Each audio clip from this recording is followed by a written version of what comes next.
Jesus, all the way. I'll forever trust in you. Jesus, all the way. JC 24/7.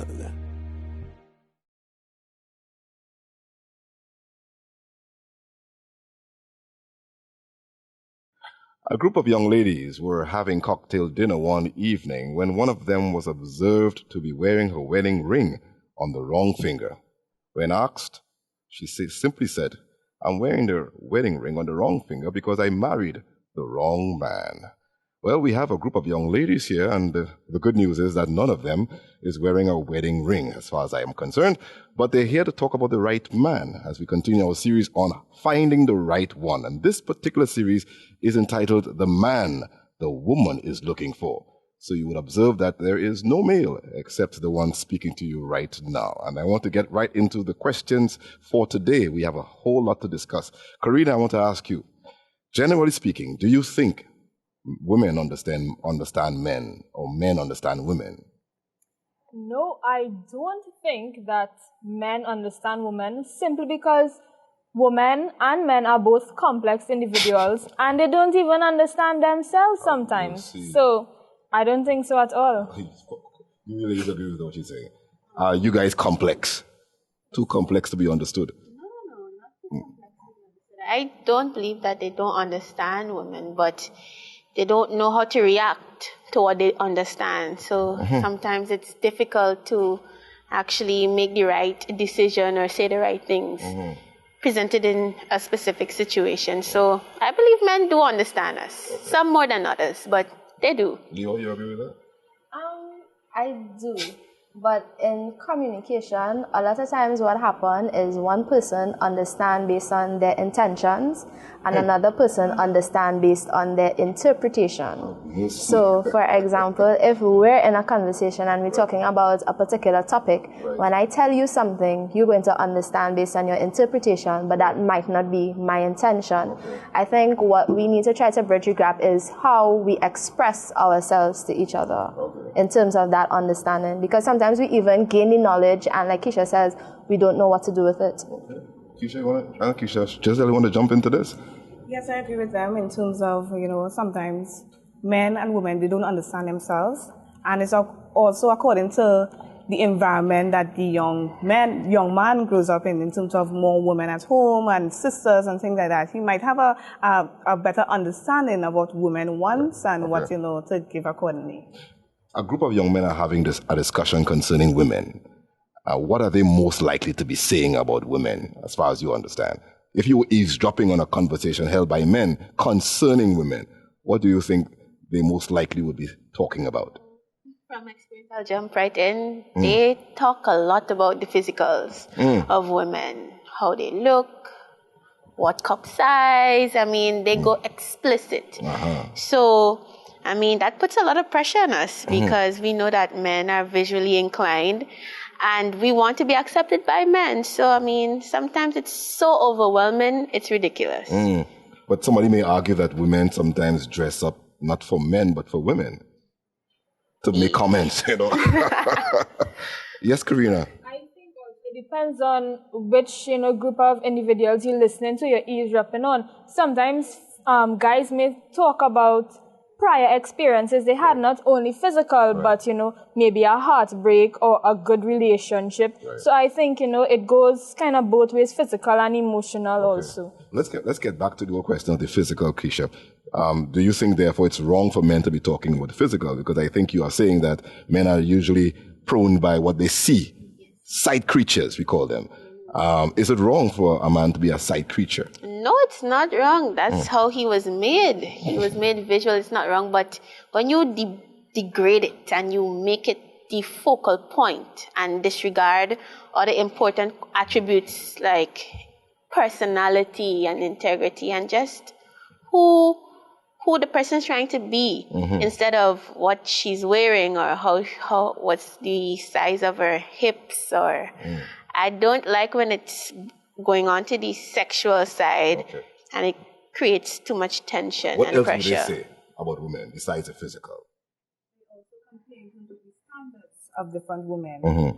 Like They might say, this one is a bit easy. And this one, well, you got to be careful with that one. You know, she's very particular. And, you know, generally, you know, comparing other young ladies with others as well. Okay. Do they say positive things about women, apart from the, you know, this one is classy or whatever? But do they say other types of positive things? Yeah, some men wear accordingly, All right. right? But of course, you know, they will say the negative side and the positive. What are some of the positive things they would say? I would like to find out. Some of my friends in school, right? Sometimes they'll say, "Way boy, have hope out here. How come you so happy and how come you so, you know, positive all the time?" Wait, it's really giving me hope, you know. So things like that. I think they say, "How come you're not like everybody else?" So it's kind of, they also recognize when you're different. Okay. From the other girls. So. Okay. Because men think differently from women, from the way women think, is there a perception that men have of women that is true? Or that can be considered accurate or precise? When they're in the group and they say certain things about women, generally speaking, what is that perception that they have that can be termed as true? Maybe that we're highly emotional. Highly It's emotional. true. Oh, yeah. Some more than others, again, but yes, What it's does true. that mean, We're in young touch man? with our emotional side. Okay, you're in touch with the emotional Yes. side. What does that mean? That you'll cry a lot, or It means that sometimes we read into a lot of things. We try to figure out the motive. We see shades in between. moods? Yeah, I can tell about For that. a boy, he might see another boy shake some other boy's hand, and okay, that's his friend. But we might want to know, oh, he shakes his hand because he appreciates the guy. You know, we're more in touch to describing Have mercy. situation. Okay, don't describe it here right now. Value to Okay. everything. Okay. You know? All right. More detailed in terms of, Are there you know, things that are erroneous or can be considered as misconceptions that men have of women? You talked about things that are true. What are some of the things that are misconceptions? Driving. They say that women, you know, can't drive. Well, all that's true. women We can't all, we drive. all know that. No, Sorry, that's but the good. statistics show that you know women have less incidents of accidents, whereas when you compare it to men, they are most times the one who are in Could it be accidents. because there are less women drivers? Or I don't know, maybe, but when you look at it, women are really more careful drivers. If you are honest with yourself, I mean, women are more, you know, careful. Speaking from experience, I'm not very careful. considering that men have the view that, yeah, women get in accident less, but they are the ones that set up Have mercy. the You see, accidents and the women. you see, you're you know, making me want to go a particular direction. Let's keep it where it is, but I understand that, right? Yes. Another conception could be that men believe that women cannot handle the truth. Can you all? Yes, we can. And a lot of times they underestimate it. Regardless if we get emotional about the truth, if it is the truth, it is the truth. And I think that we personally deserve to hear it, regardless of our Why you think reaction. so? Why you think that men can't believe that you can't handle the truth? Because a lot of them lie. Oh. Is They it, say, well, I didn't tell you this because I don't want you to react a certain way, or I was trying to move away from the drama. okay. You So are know? you saying that they don't lie to other men, they lie to women? Or is it that they're lying, they're normally are liars? No, a lot of times when they're in their circle with their boys, they're able to come and say, well, you know, I doing this, or they will be able to come out and say comfortably because that's the boys. Right. But if they have to tell a woman, they will start to think, what would her reaction be if Okay. she start to get highly emotional and that kind of okay. thing. But I think is on both sides, it's our duties to tell the truth, Okay. be honest or upfront about hear what you. the actual situation is, because someday it will come out, Okay. and it could be worse if you did lie and Right. then later down the road you find out, well, this is the truth and that kind of And I thing. guess it's never justified to tell a lie anyway, it isn't. whether you can handle the truth or not. So I hear you on that. Can you think, however, about the whole process of dating? Because, you know, in the Old Testament times, there was no such thing as dating. You were put together with a man that you, whether you like or not, he is going to be your husband, arranged marriages. But in our time and in the Western world, is dating necessary? You must know what you're getting yourself into. You know, in terms of the young man, he might have some things that, you know, you might see this young man and say, he looks like a good young man, you know, and good marriage material and so on.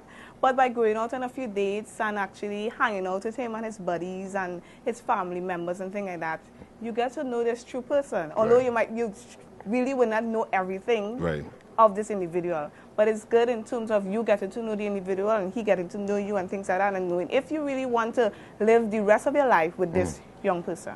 But somebody has said that people get married because they know each other, but they also get divorced for the same reason. Because they know each other. So knowing each other could also be detrimental. True, but it's good to know. Yeah. All right. And you want to know. How long should the dating be then? I would say no more than 2 years. Okay. In terms of having the intentions, if we want to continue with this or not. After 2 years, you decide if you should get engaged and, you know, plan for marriage and so on. Okay. If it's then, you know, you can get setting yourself up. Okay. So therefore, dating is an exclusive activity. Just a question. Well, yes, that's the thing. It's a difference between dating and courting. I'm sure you were more talking about in terms of courting, where... I was talking about dating. You can't tell me what I was talking about. I was asking the question. Well, dating is more like a group of young ladies and young men hanging out together and getting to know each other. You know, you might have intention in terms of one person you might be eyeing, you know, looking at, and the other individual might know. And courting is where both of us agree, you know, that I like you, you like me, let's get to know each other on a personal, you know, detail level, and that, you know, in terms of later on seeing that we might, you know, be also married. agreeing that in the process of dating, it's important that that man gets to understand the woman. Yes. Because, I mean, that's who he's getting with. All right, but when you come back, we'll find out how much you understand men. All right, that should be an interesting discussion. We are looking at finding the right one, specifically the man that the woman is looking for. I'm sure you may have some questions or comments. Feel free to send us your comments by using any of the phone numbers that appear on the bottom of your screen or the email address that follows. We will be right back. Forever trust in you. Jesus all the way. JC 24/7.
Forever trust in you. Jesus all the way. JC 24/7.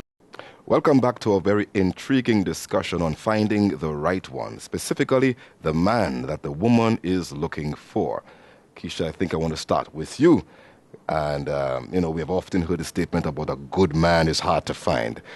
Before we get to that, could you tell me in your own mind, what is a good man? Apart from the physical features, the obvious physical features, what in your mind are some of the characteristics of a good man? Well, Pastor Riley, that's probably the number one question we women face in our quest for a good man.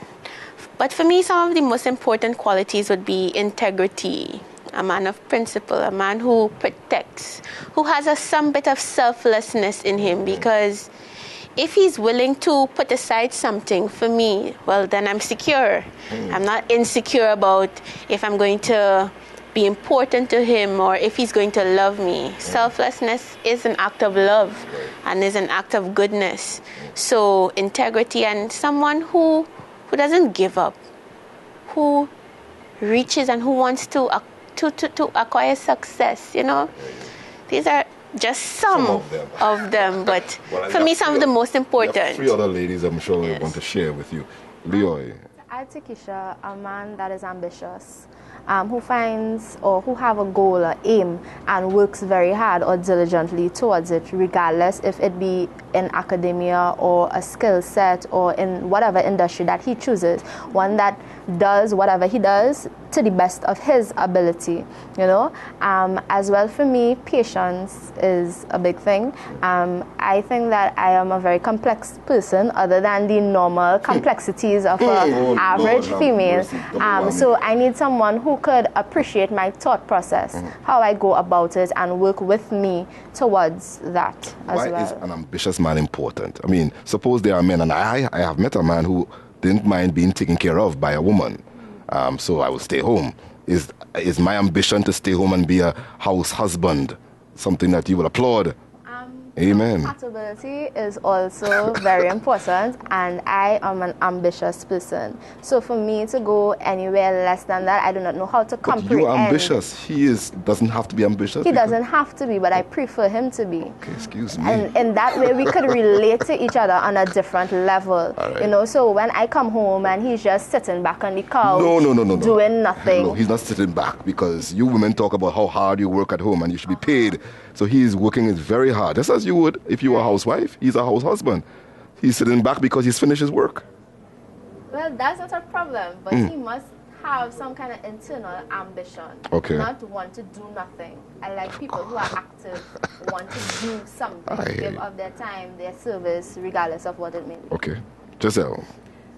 Well, I'm sure everyone will agree in terms of a young man that truly loves the Lord and has that relationship with God, Okay. right? And understands the role of a man in a relationship and in the home, Right. right? Because, a lot of the time men have that misconception of what a man should do and how he should be, Right. right? But once he is guided by God through the Holy Spirit, he will understand, and through, different counsels, Right. what his role is in that home and what he should be to that woman.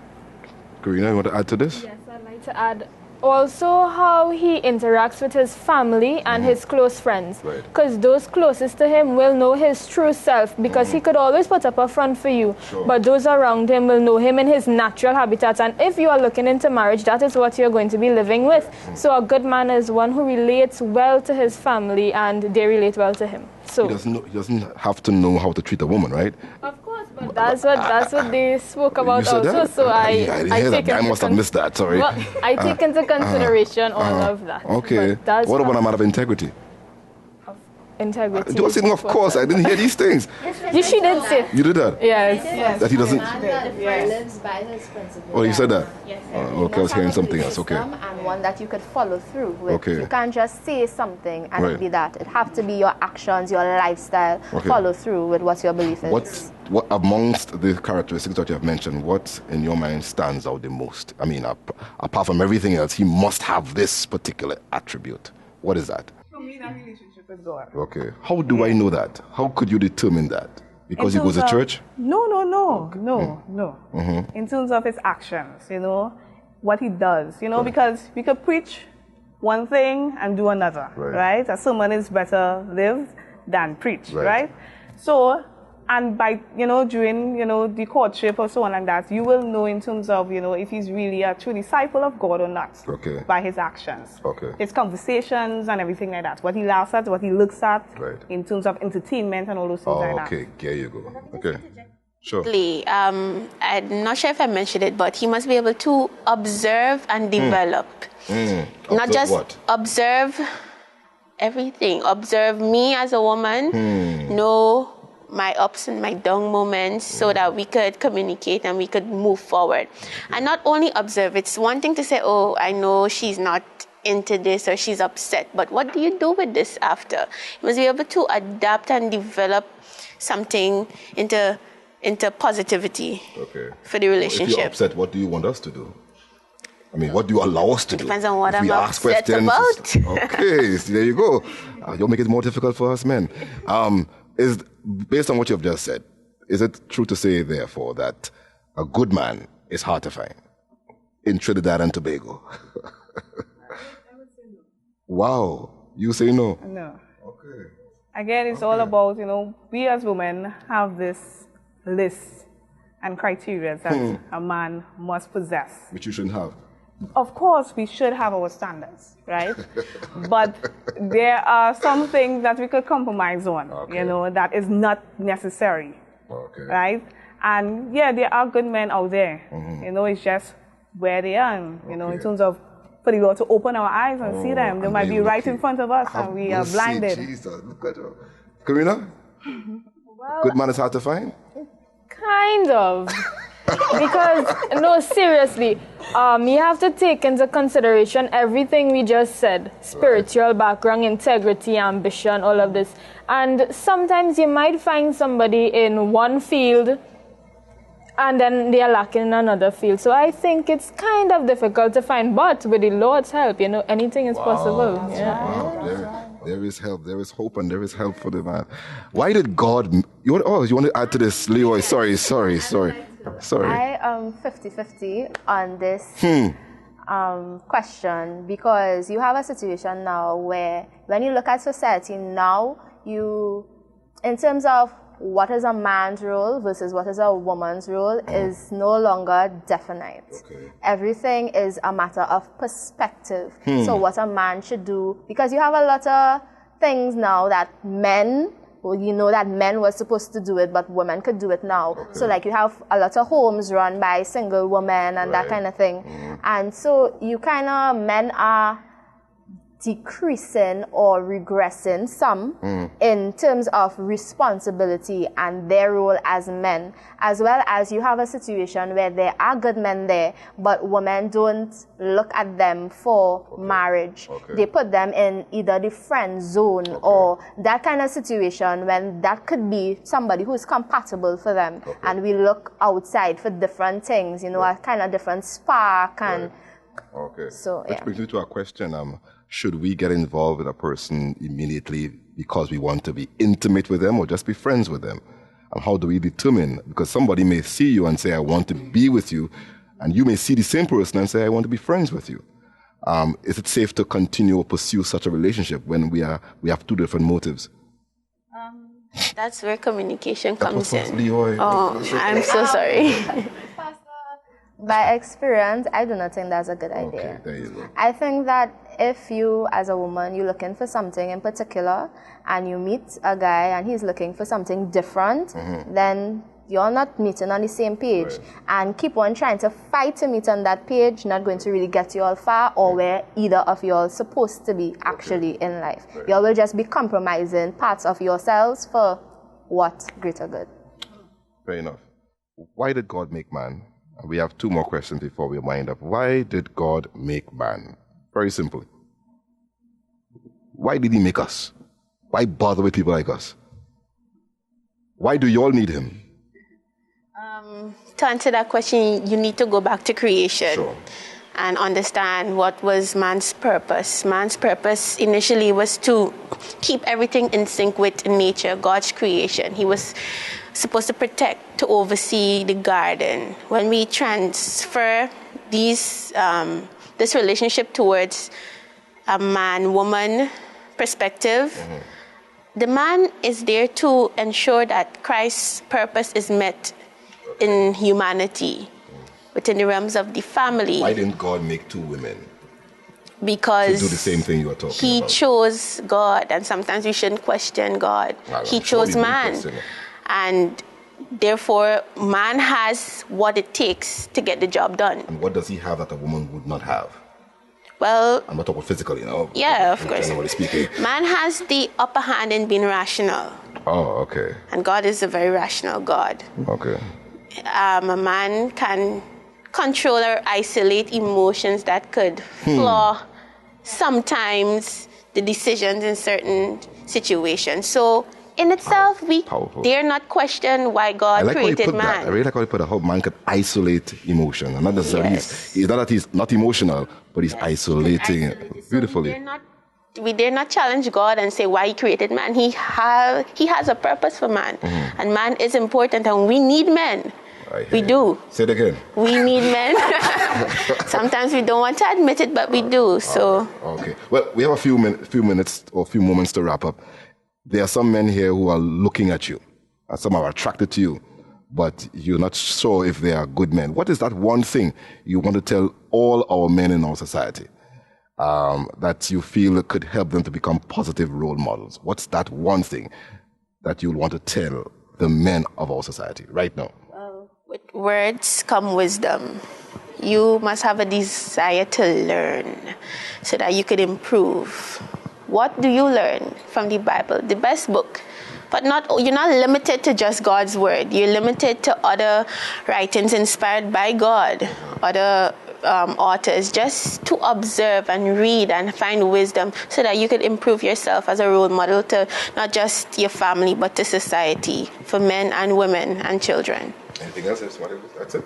Yes, Karina? I think that they should take the young men also under their wings because they are the next generation of men. Right. And they have to influence them in a positive manner. Not only men in the community, but also men in the church have to seek the needs of the younger men in their congregations and see what are their needs, what they like to do, and try and foster it in a positive and a fulfilling way. Beautiful. Beautiful. Thank you so much. Well, you've heard it from the voice and through the eyes of women. They are confessing that there are good men to be found. And there are some good women here. However, before you find them, make sure you find Jesus. Thank you for joining us. Men, you are next as you tune in next time on JC 24/7. Thank you, ladies.